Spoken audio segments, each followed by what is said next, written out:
Seja bem-vindo ao podcast Conexões de Esperança.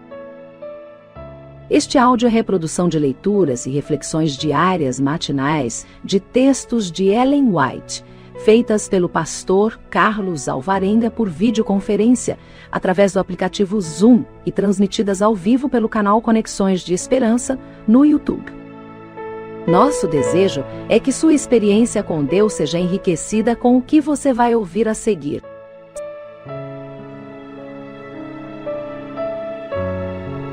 Hoje as nossas considerações estão baseadas no capítulo 32 do livro Atos dos Apóstolos.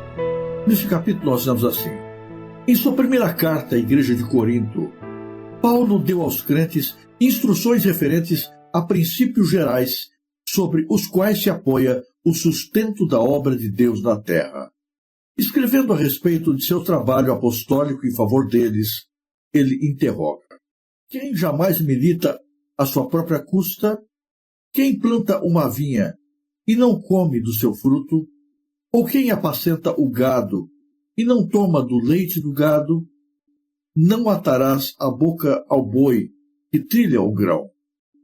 Assim ordenou também o Senhor aos que anunciam o Evangelho, que vivam do Evangelho. O apóstolo aqui se refere ao plano do Senhor para a manutenção dos sacerdotes que ministravam o templo. Os que eram separados para esse sagrado ofício eram mantidos por seus irmãos, aos quais ministravam bênçãos espirituais. A tribo de Levi fora escolhida pelo Senhor para os sagrados ofícios relacionados com o templo e o sacerdócio. 1/10 de toda a renda era reclamada pelo Senhor como lhe pertencendo, e reter o dízimo era por ele considerado como roubo. Foi esse plano para o sustento do ministério que Paulo se referiu quando disse: assim ordenou também o Senhor aos que anunciam o Evangelho, que vivam do Evangelho. E mais tarde, escrevendo a Timóteo, disse o apóstolo: digno é o obreiro do seu salário. A devolução do dízimo era apenas uma parte do plano de Deus para o sustento do seu trabalho. Numerosas dádivas e ofertas foram divinamente especificadas. Sob o sistema judaico, o povo era ensinado a cultivar o espírito da liberalidade, tanto em sustentar a causa de Deus como em socorrer os necessitados. Para as ocasiões especiais, havia ofertas voluntárias. Na colheita e na vindima, as primícias dos frutos do campo, os grãos, vinhos e óleo, eram consagrados como oferta ao Senhor. Os espingos e os cantos do campo eram reservados para os pobres. As primícias da lã, quando o rebanho era tosquiado, do grão, quando era malhado o trigo, eram postos de parte para Deus. De igual forma, os primogênitos de todos os animais, e o preço de resgate era pago pelo filho primogênito. As primícias deviam ser apresentadas perante o Senhor no santuário, e eram então dedicadas ao uso do sacerdote. Por esse sistema de beneficência, o Senhor procurava ensinar a Israel que em tudo devia ele ser o primeiro. Assim, era de feito lembrar que Deus era o proprietário de seus campos, rebanhos de ovelhas e de gado, que era ele quem enviava o sol e a chuva para que a seara se desenvolvesse e amadurecesse. Tudo o que possuíam era dele. Eles eram apenas mordomos de seus bens. Não é o propósito de Deus que os cristãos, cujos privilégios excedem em muitos aos da nação judaica, deem menos abundantemente do que deram eles. A qualquer que muito for dado, declarou o Salvador, muito se lhe pedirá. A liberalidade requerida dos hebreus era-o, em grande parte, para beneficiar a sua própria nação. Atualmente, a obra de Deus se estende por toda a terra. Cristo tinha colocado nas mãos de seus seguidores os tesouros do Evangelho e sobre eles colocou a responsabilidade de dar as alegres novas de salvação para o mundo. Nossas obrigações são muito maiores, seguramente, do que as do antigo Israel. Trazei todos os dízimos à casa do tesouro, para que haja mantimento da minha casa. Se os professos cristãos levassem fielmente a Deus os seus dízimos e as suas ofertas, o divino tesouro estaria repleto. Não haveria, então, ocasião para recorrer a quermesses, rifas ou reuniões de divertimento a fim de angariar fundos para a manutenção do Evangelho.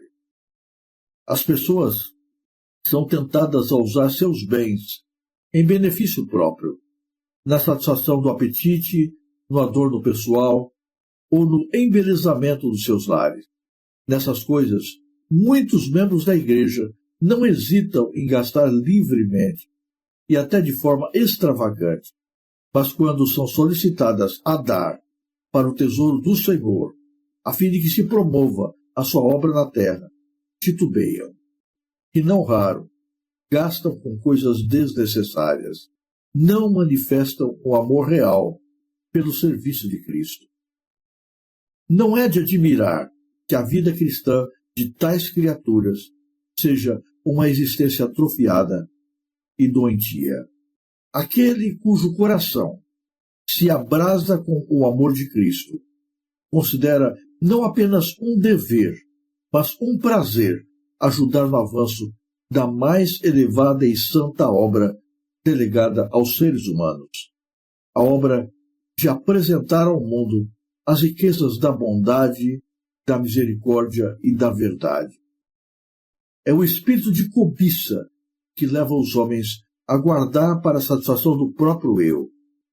E esse espírito é tão aborrecível agora, como quando, por intermédio de seu profeta, severamente repreendeu seu povo, dizendo: roubará o homem a Deus? Todavia vós me roubais. E dizeis: em que te roubamos? Nos dízimos e nas ofertas alçadas. Com maldição sois amaldiçoados, porque me roubais a mim, vós, toda a nação. O espírito de liberalidade é o espírito do céu. Esse espírito encontra a sua mais alta manifestação no sacrifício de Cristo sobre a cruz.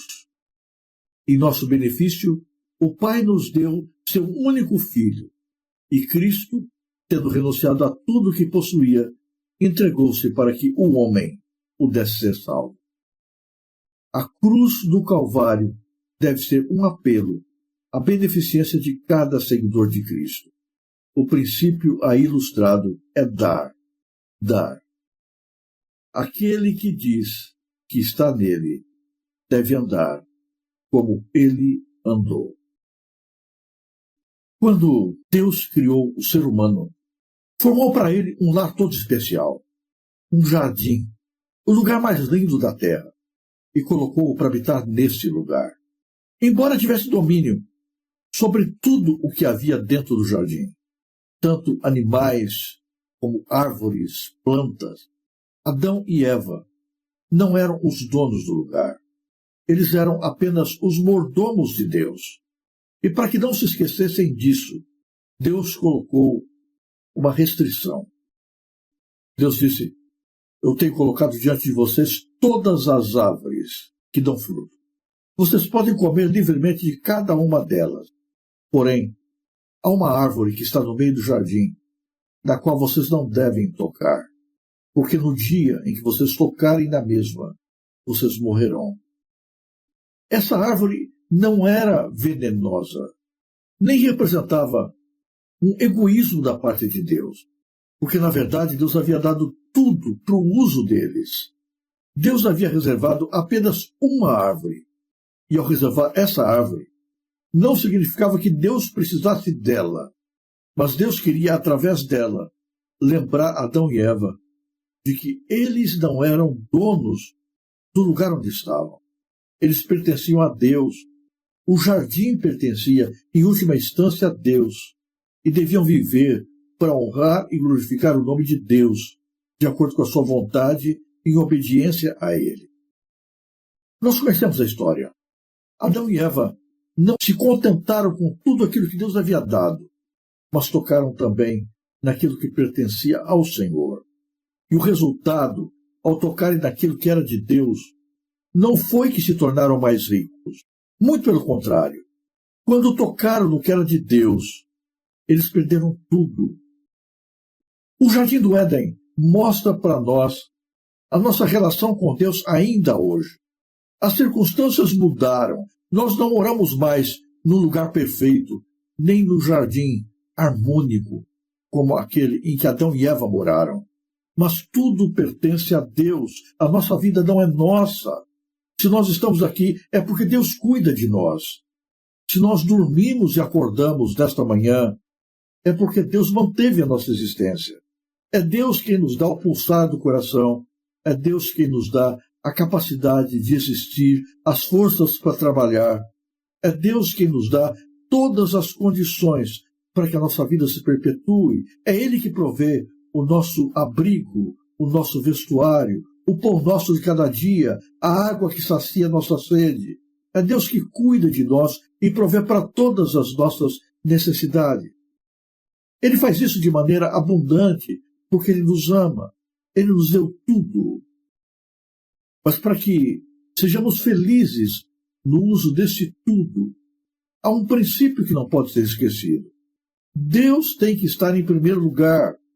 Se Deus não for o primeiro, nós não encontraremos lugar para Ele em nossa existência. Deus tem que estar acima de todas as coisas, antes de tudo o mais. Por isso, há também uma árvore que Deus colocou diante de nós, dizendo: não toque nela, ela me pertence. Quando Deus diz isso, não é porque Deus precise desta árvore atual, mas porque Ele nos ama. Alguns não se contentam com tudo que Deus dá e tocam ainda naquilo que é de Deus. E ao tocarem no que é de Deus não se tornam mais ricos, muito pelo contrário.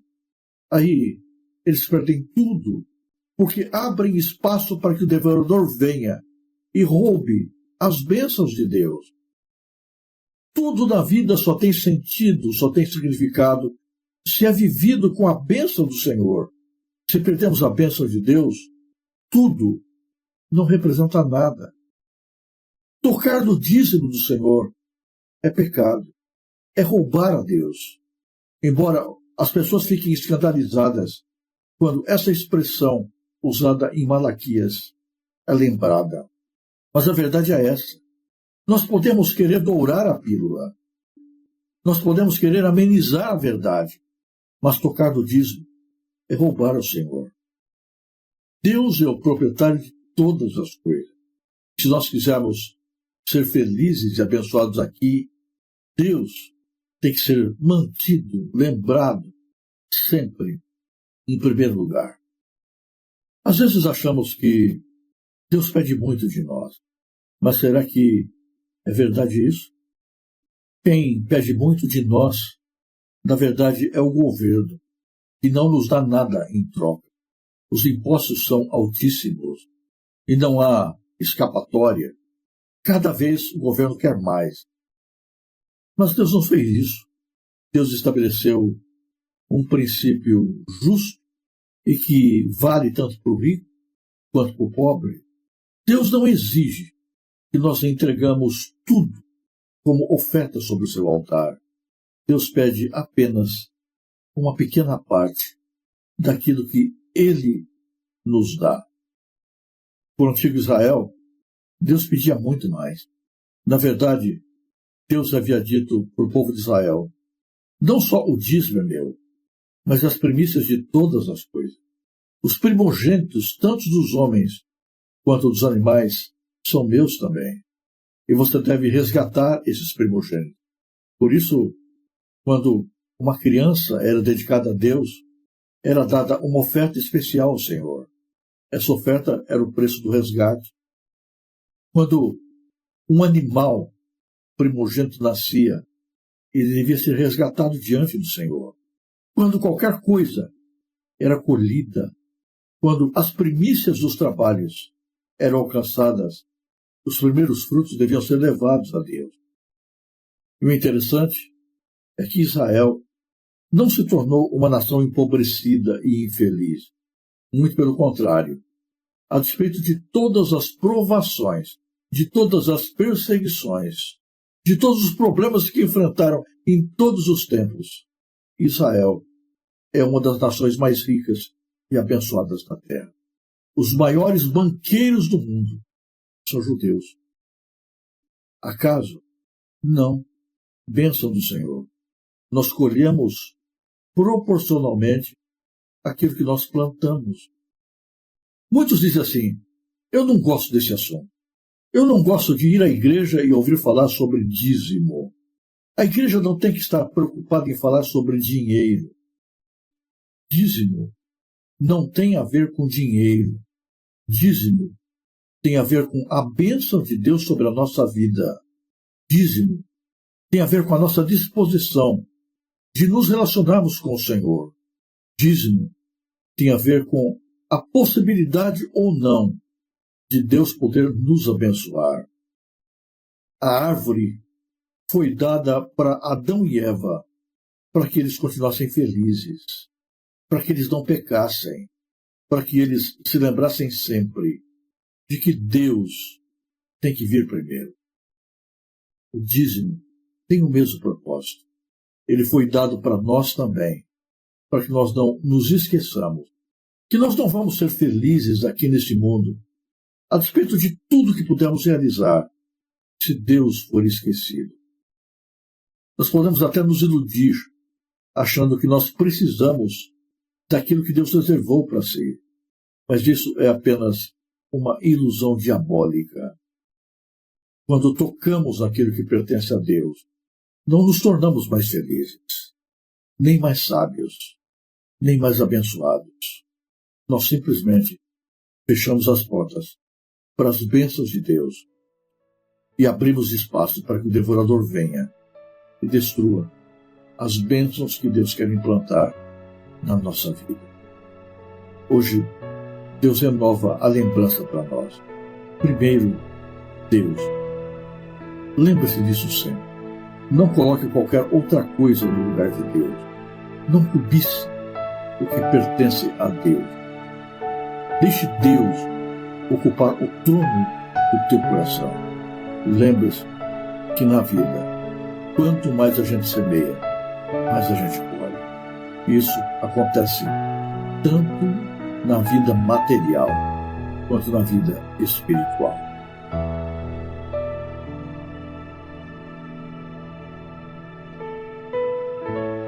Se você apreciou este áudio, inscreva-se no canal para continuar conosco nesta jornada de crescimento espiritual.